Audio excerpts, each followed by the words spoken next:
그러면 한 번쯤은 우리가 이런 질문을 좀 던질 필요가 있습니다. 나는 어떤 예수를 믿고 있는가? 내가 믿고 있는 이 예수, 정말 성경에 나와 있는 예수님 그대로의 모습인가? 라는 질문. 우리는 분명히 예수님을 믿고 있습니다. 근데 혹시 이 성경이 말하는 예수님이 아닌 내가 만든 예수가 아닌가? 내가 기대하고 내가 원해서 내가 그려놓은 예수님이 아닌가라는 것을 생각해 볼 필요가 있습니다. 어, 믿음을 열심히 가지는 것도 중요하지만 성경에서 말씀하시는 정확한 예수님을 믿는 것이 더 중요하죠. 가끔 그림 액자를 파는 곳에 가보면 그 예수님을 그려놓은 그 액자가 있습니다. 주님의 얼굴이 등장하는데 그 얼굴이 정말 예수님의 얼굴일까요? 대부분 성화 속의 예수님을 보면 중동 사람의 얼굴이 아닌 서양 사람의 얼굴로 그려져 있습니다. 그리고 머리는 좀 길게 그려져 있고 또 얼굴은 굉장히 훈남이십니다. 아, 근데 정말 그 모습이 우리 예수님의 모습일까요? 우리가 성경을 보면 육체로 오신 예수님은 우리가 흔히 떠올리는 그런 훈남의 모습이 아닐지도 모릅니다. 그 그림은 사실 성경이 말하는 예수님의 모습이라기보다는 우리가 이랬으면 좋겠다라고 하는 그 꿈꾸는 예수님의 이미지를 그려놓은 경우가 많습니다. 문제가 여기 있죠. 아무리 우리가 열심히 믿어도 그 믿음의 대상이 성경에서 말씀하시는 예수님이 아니라면 우리는 예수님에 대해서 상당 부분 오해하고 믿고 있다는 것입니다. 역사를 돌아보면 가장 많은 오해를 받으신 분이 누구냐면 바로 하나님이십니다. 왜냐하면 하나님은 눈에 보이지 않는 영이시기 때문에 우리가 오해하기 쉽습니다. 그리고 그 오해는 예수님에 대해서도 마찬가지입니다. 그래서 신앙에서 정말 중요한 것은 내가 열심히 믿는 것이 중요한 것이 아니라 성경에서 말씀하시는 예수님이 정확하게 누구인가를 바르게 알고 바르게 믿는 것입니다. 성경이 증언하는 예수님, 그 예수님을 제대로 알고 믿는 것, 이것이 우리 신앙의 출발점이죠.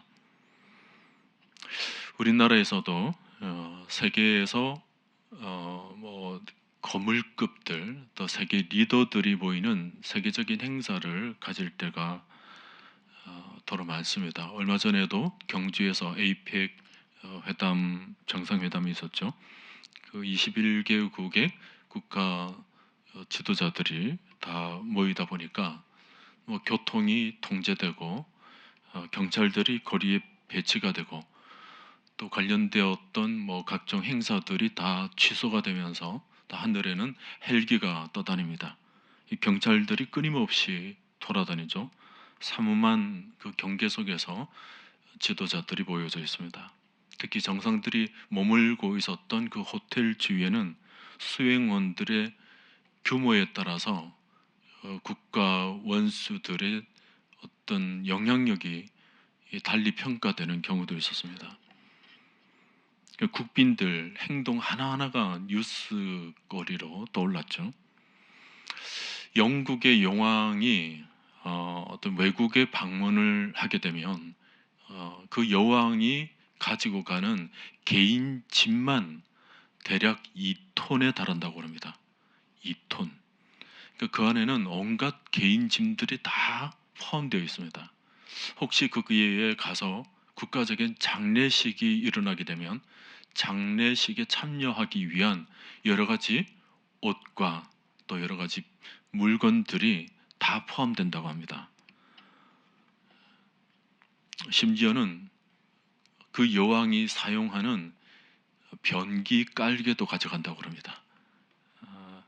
뿐만 아니라 전속 미용사들이 꾸려가는 짐들 또 여러 수행원들이 가지고 가는 짐들까지 포함하면 그 분량이 어마어마하다고 그래요.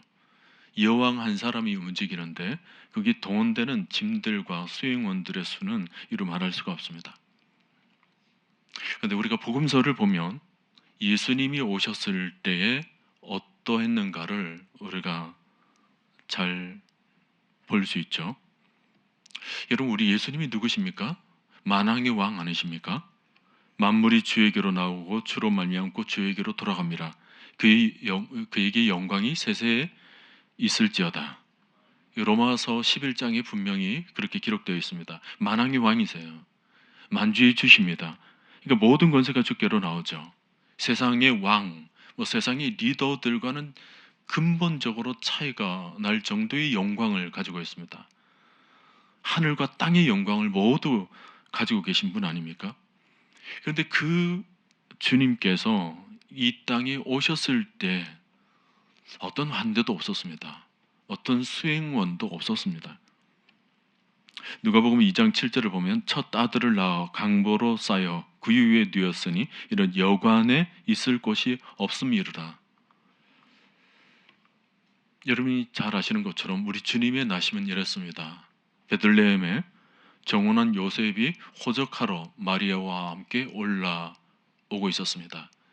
갑자기 진통이 오고 임신한 마리아의 몸에서 아이가 곧 태어날 지경에 이르렀습니다. 임시로라도 좀 거할 저소가 있었으면 좋겠는데 그럴 곳을 아무리 찾아봐도 없어요. 그 어느 곳도 받아주는 곳이 없었습니다. 겨우 찾아낸 곳이 짐승 냄새가 가득한 말구유였습니다. 그 말구유 오물 더미에 그대로 눕게 된 거예요. 세상을 구원하러 오신 메시아는 권세를 가진 힘이 있는 그런 자의 모습으로 이 세상에 오시지를 않으셨습니다. 화려하기는커녕 초라하기 그지없었어요. 예수님의 탄생 스토리에서 세상 사람들이 눈여겨볼 만한 뉴스거리는 하나도 없습니다. 환영위원은 물론이고 구석진 어떤 자그마한 빚도 없습니다. 힘없는 약소국, 그 식민지 국가였던 유대의 10대 혼전 임산부의 얘기에 불과했습니다. 약혼한 여자가 임신하면 돌에 맞아 죽는 문화 속에서 일어난 이 얘기였기 때문에 긴장감이 팽배했습니다. 추정하기로는 그 당시 마리아의 나이가 대략 14살 정도로 추정되고 있습니다. 14살 아직 결혼하지 않은 소녀의 얘기일 뿐입니다. 예수님이 오심을 알아차린 사람들은 지극히 극소수, 그것도 하류계층인 몇몇 양치는 목동들이었습니다. 왕 중에 왕이신 주님의 탄생에서 환영받을 것은 하나도 없어 보입니다. 사람은커녕 몇 마리 짐승들만 그저 반길 뿐이었을까요? 초라한 탄생, 연약한 모습, 아무도 반기지 않은 그런 엉뚱한 출생처럼 보였습니다. 거기에서 왕의 모습을 찾는다? 이건 상상하지도 못할 일입니다. 우리가 생각해왔던 메시아의 모습과는 전혀 다릅니다. 특히 그 당시에는 성경에 해박한 종교 지도자들의 관점에서 보면 도무지 메시아로 알아볼 수가 없습니다. 10대 소녀에게서 태어난 예수님은 자기들이 생각했던 메시아와 전혀 닮아 있지 않습니다. 예수의 길을 예비했던 그 세례 요한마저도 옥에 갇히게 되었을 때 자기가 증거를 냈던, 자기가 그렇게 외쳤던 주님이 정말 메시아인가를 의심했던 적이 있었습니다. 사람들에게 묻습니다. 예수님이 누구인가 물었을 때 토론은 엘리야 혹은 선지자 중에 하나, 혹은 어떤 사람은 세례 요한이 다시 살아났다라고 말하는 사람들도 있었습니다. 심지어 주님을 따라다녔던 제자들도 주님을 제대로 알아보지를 못했습니다. 베드로는 수제자였지만 주님을 자주 오해를 했습니다. 3년 동안 따라다니면서도 제자들은 예수님을 로마의 통치자 혹은 식민지를 구출할 자로서 어떤 정치적인 메시아로 오해를 했던 것입니다. 그러니까 십자가로 걸어가는 주님을 도무지 받아들이지를 못해요. 그들은 시간만 나면 정치적인 이권을 먼저 취득하기 위해서 싸움을 벌였던 것입니다. 제자들이. 하나님께서 의도하신 메시아가 아닌 인간이 의도한 메시아 상을 가지고 그들은 예수님을 계속 쫓아다녔던 것입니다. 오늘날도 비슷합니다. 사람들은 성경 속 예수가 아니고 내가 원하는 예수를 믿고 싶어 합니다. 내가 기대하고 내 마음에 드는 예수. 다르게 표현하면 내가 만든 예수입니다. 내가 믿고 싶은 예수. 내가 그리는 예수. 그런 예수를 꿈꾼다면 여전히 예수님은 환영받을 수 없고 그냥 말구유에 놓일 수밖에 없는 자그마한 어린아이에 불과합니다. 2000년 전에 환영받지 못한 예수님은 오늘날에도 사람들에게 환영받지를 못합니다. 예수님은 공생애 내내 사람들에게 거절과 멸시, 위협을 받으셨습니다. 강보에 쌓여서 힘없이 말구유에 누인 그 아기 예수는 환영받기에는 너무나도 낯설어 보였습니다. 사람들은 무력하고 나약해 보이는 신을 찾으려고 하질 않습니다. 오늘날 자본주의 세상을 살아가는 우리 역시도 힘의 원리가 작용합니다. 한 방에 모든 것을 해결해 줄 능력 있는 메시아를 찾고 있습니다. 사람들이 돈을 좋아하는 이유는 돈의 위력을 알고 있기 때문에 그렇습니다. 큰 것을 숭배하고 있는 사람들은 아기 예수로 오신 그리스도에게서 메시아 되심을 잘 발견하지를 못합니다. 사람들은 당장 현실적인 빵의 문제, 지금 시달리고 있는 고통의 문제를 해결해 줄 그런 능력 있는 신을 사람들은 원하고 있습니다. 오늘 여러분들이 믿고 있는 예수님은 어떠합니까? 하나님이 보내신 바로 그분이 맞습니까? 아니면 여러분들이 만든 혹은 만들고 있는 그리스도상이십니까?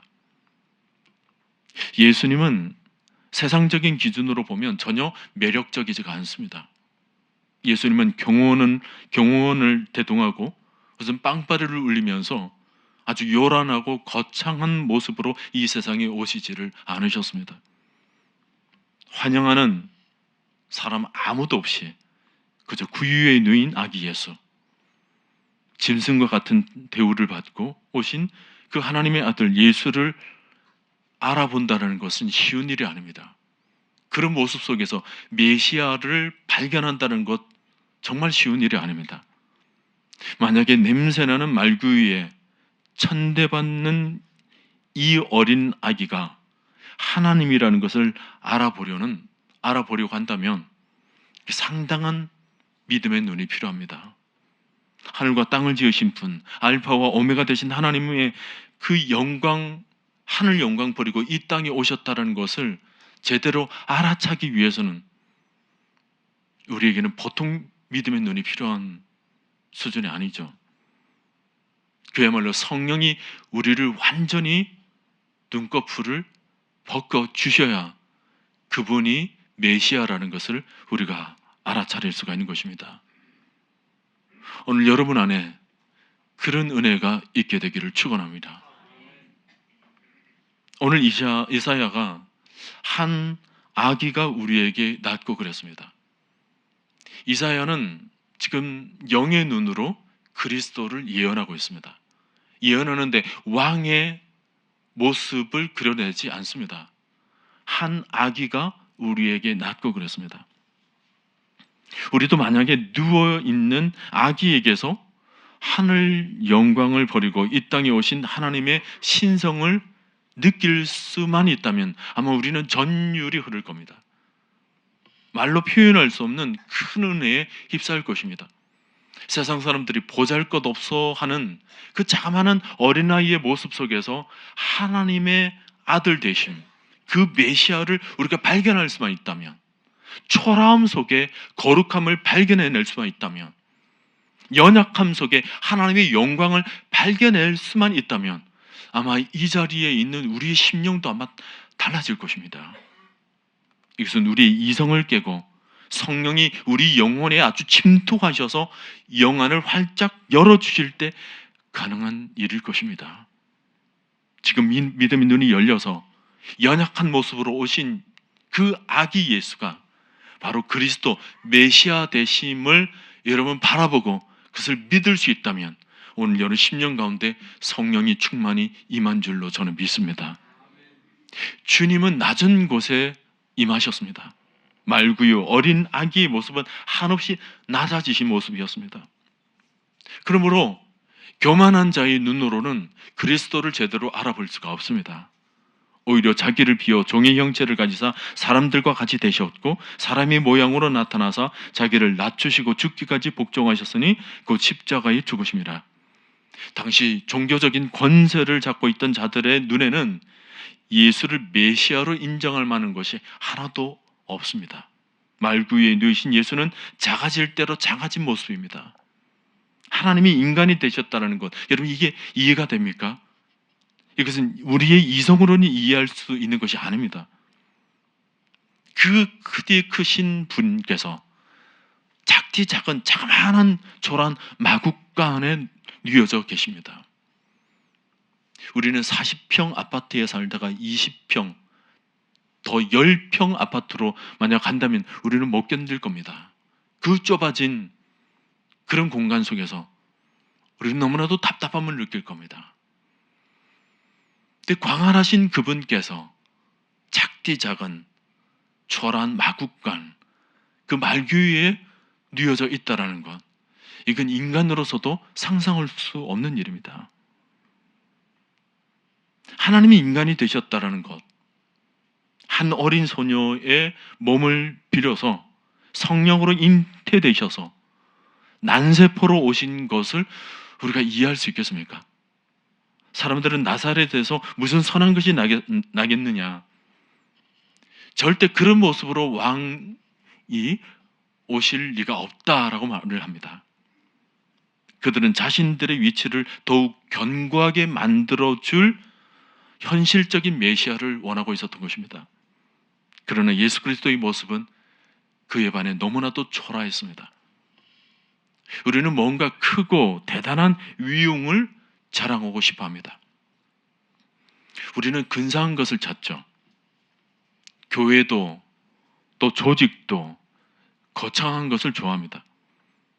특히 한국 사람들은 대자를 좋아합니다. 우리가 대한민국에 살고 있잖아요. 다리 하나를 건너도 그냥 다리 아닙니다. 천호 대교입니다. 강동 대교, 팔당 대교입니다. 교회에 대해서도 어느 교회가 큰 교회인지, 어느 교회가 더 유명한 교회인지, 어느 목사가 더 탁월한 목사인지, 누가 능력이 많은 종인지, 그것을 선전하는 시대에 살아가고 있습니다. 우리는 가능한 우리 자신들을 좀 부풀리죠. 그래서 사람들로부터 환호를 받고 박수를 받기를 원합니다. 그런 예수님의 삶 속에서는 그런 흔적을 찾아볼 수가 없습니다. 주님은 어떤 대단한 조직이나 제도 그리고 건물에 관심을 가지신 적이 없습니다. 주님은 종교를 세울 목적으로 사람들을 동원하신 적이 없습니다. 요즘 사이비 이단 교주들처럼 대중을 현혹하지도 않으셨습니다. 오히려 주님은 몰려드는 군중들을 비키거나 숨기기를 좋아하셨습니다. 그들을 피한 거죠. 주님의 관심을 끈 것은 오직 소외된 자, 버림받은 영혼들이었습니다. 주님은 힘없는 자들의 친구가 되셨습니다. 사람들이 소홀히 했던 어린아이, 정죄받았던 세리들, 창기들과 함께 교제를 나누셨습니다. 주님은 끊임없이 그러면서 십자가를 향하셨어요. 멸시받고 조롱받고 죄인들의 자리였던 십자가였습니다.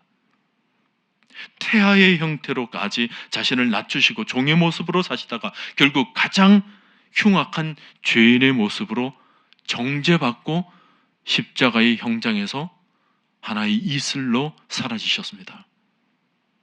그것이 이 땅에 오신 예수, 우리가 믿고 따르는 이 예수, 우리가 흠모한 예수님의 실제 모습입니다.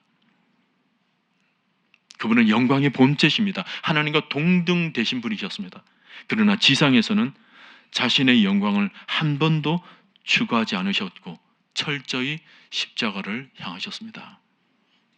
만약 여러분이 그리스도를 만나고 싶다면 지금 여러분의 높아진 마음을 낮추시기를 바랍니다. 인간적인 허영이나 자기 자랑을 가지고는 절대 주님을 만나실 수가 없습니다. 지금보다 더 잘난 사람이 되고 더 높은 사람이 되고 싶어서 예수님을 찾고 있다면 결코 예수님을 만날 수 없을 것입니다. 그러나 예수님을 위해서 나 자신을 부인하고 철저히 나 자신도 쳐서 복종시키기까지 종의 모습을 지니기를 원하고 더 나아가서 나를 부인함으로 나 자신도 죽이기까지 주님을 따르기를 원한다면 바로 그곳에서 아기 예수로 오신 주님을 우리는 만나게 될 것입니다. 마리아가 예수를 수태한 사실을 받아들인다는 것은 돌에 맞아 죽을 것을 받아들인 것입니다. 우리도 예수님을 받아들이는 순간 사회로부터 배척받을 수 있다는 사실, 우리 이것을 받아들이고 주님을 영접해야 합니다. 오늘 화려한 모습으로 성공을 보장하고 삶을 부풀려 줄 변질된 그 복음, 변질된 예수를 따르고자 하는 사람들이 굉장히 많습니다. 복음이 바뀐 거죠. 화려한 복음으로 바뀌었습니다. 세상의 번영을 추구하고자 하는 목적으로 예수님을 이용하는 사람들도 많습니다. 자기를 드러내기 위해서 교회를 충성하는 사람들도 많습니다. 자기를 드높이기 위해서 주님의 이름을 사용하는 사람도 많습니다. 그러나 참된 예수, 이 땅에 죽기 위해 오신 예수님, 끊임없이 자기를 낮추시기까지 복종하신 예수님을 정확하게 아는 사람이라면 그런 마음에 현혹되질 않습니다. 철저히 자기 자신도 낮추기를 원하죠. 낮추어서 자기를 부인하는 일까지 일어납니다. 오늘 여러분, 예수님을 이용하지 마시고 예수님을 위해 죽기까지 복종하시는 여러분들이 되시기를 바랍니다. 이 성탄절에 우리에게 주시는 은혜는 우리에게 다가오신 그 예수님이 아기셨다라는 것입니다. 아기 예수. 어떤 문화와 어떤 전통에 얽매여져 있지 않습니다. 자본주의 사회에서의 예수님은 아주 거창하겠죠. 공산권 사회 속에서 오실 예수님이었다면 아마 권력을 가지고 있었을지도 모릅니다. 그러나 주님은 아기 예수로 오셨습니다. 어떤 문화와 문명에 전혀 영향을 받지 않으신 분이십니다. 있는 그대로의 모습, 어떤 면에서는 인간의 본체 그대로, 인간의 본성 그대로를 보여주시기 위해서 주님은 아기의 모습으로 오신 것입니다. 인간의 형상, 하나님께서 처음 인간을 만드셨던 그 인간의 형상 그대로 이 땅에 오셔서 우리 한 사람 한 사람을 하나님께서 지으신 그 창조적 형상을 그대로 만나기를 원하셨던 것입니다. 우리도 이 땅 살면서 이런저런 문화와 문명 속에서 혹은 자신의 삶의 경험 속에서 길들여져 왔던 우리 자신의 모습으로 주님이 우리를 만나기를 원하시는 것이 아니라 우리 안에 있는 하나님께서 처음 지으셨던 그 하나님의 형상 그대로를 만나기 위해서 주님은 어쩌면 아기 예수의 모습으로 우리에게 다가오고 있는 줄도 모릅니다. 오늘 여러분 안에 있는 하나님의 형상으로 주님을 만날 수 있기를 바랍니다. 지금까지 삶의 모습으로 지금까지 온갖 고통과 아픔으로 찌들어져 있던 우리의 삶의 경험으로 하나님을 만나지 마시고 하나님께서 처음 여러분들을 지으셨던 그 하나님의 영상으로 아기 예수로 오신 주님을 영접할 수 있기를 바랍니다. 기독교는 예수님이십니다. 예수 그리스도가 이 땅에 오신 사건으로 우리는 놀라운 변화가 일어납니다. 하나님이 어디에 계십니까? 라는 말을 이제 더 이상 할 수 없게 되었습니다. 예수 그리스도는 하나님이 우리 가운데 임하신 사건입니다. 말씀이 육신이 되어서 우리 가운데 오신 사건이에요. 그래서 예수 그리스도를 우리는 임마누엘이라고 얘기를 합니다. 여러분, 예수님의 성육식 사건은 구약의 제사 제도를 온전하게 하시는 사건이었습니다.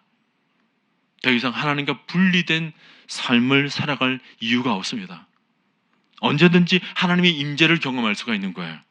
모든 곳에서 예배가 가능해졌습니다. 우리와 함께 하시는 예수님 때문에. 하나님과 우리 사이에 어떤 거리도 없이 그가 내 안에, 내가 그 안에, 이 신비스러운 연합이 아기 예수 그리스도를 통하여서 온전히 일어난 것입니다. 깊은 친밀감이 우리에게 생겨난 것입니다. 사랑하는 성도 여러분, 여러분 신앙생활이 무엇입니까?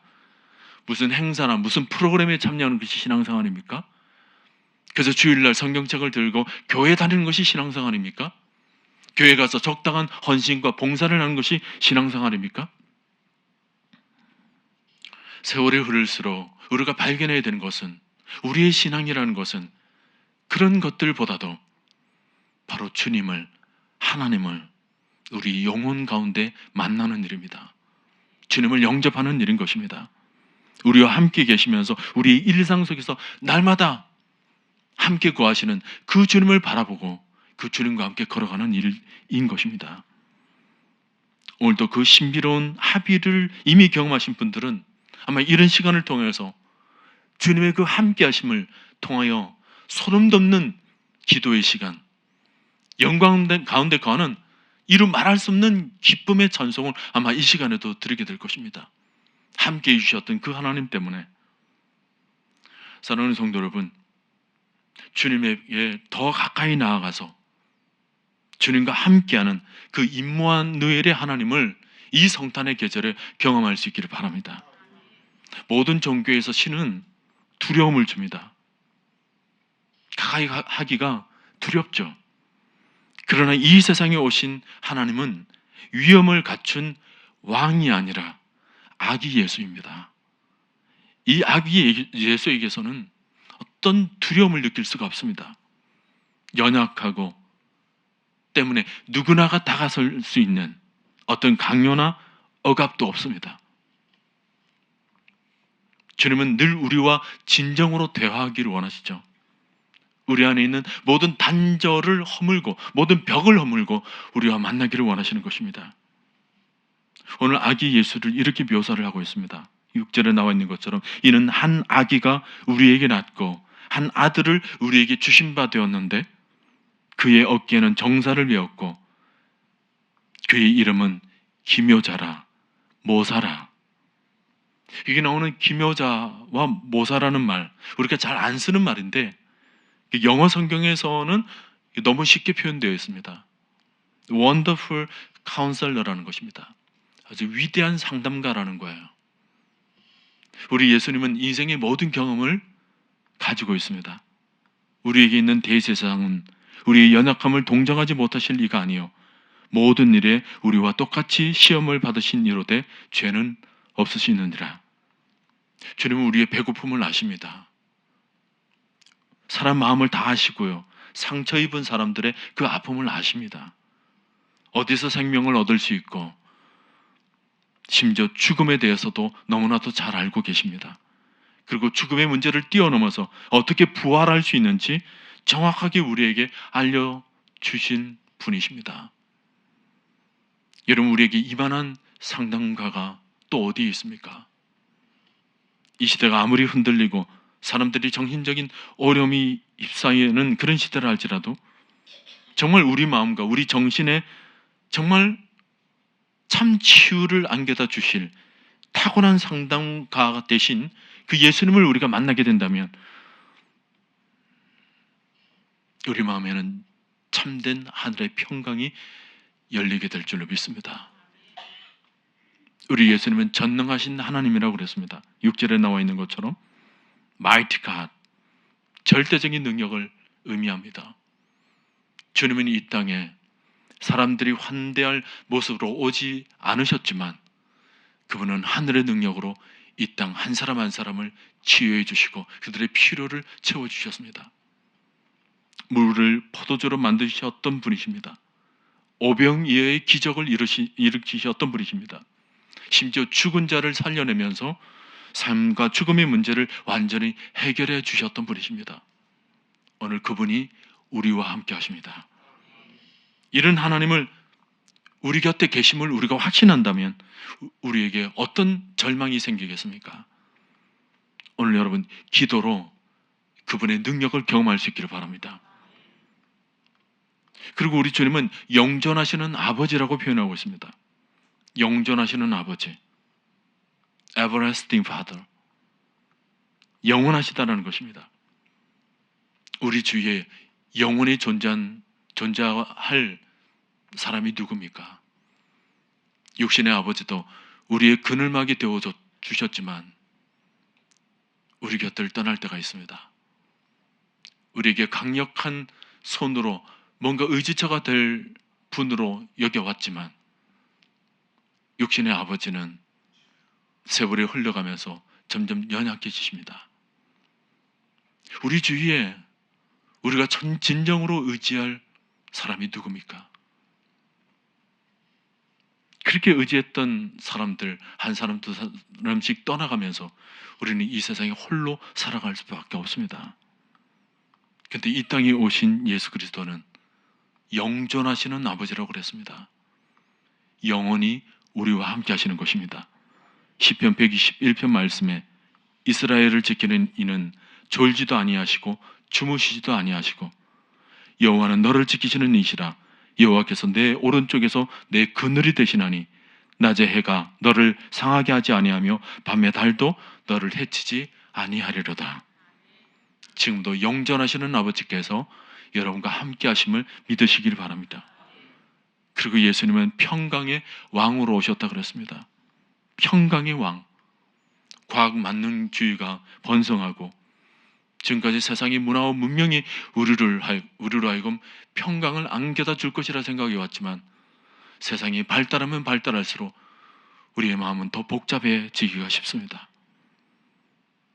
아무리 값비싼 침대에 누워져 있다 하더라도 잠을 설치는 날들이 하루 이틀이 아닙니다.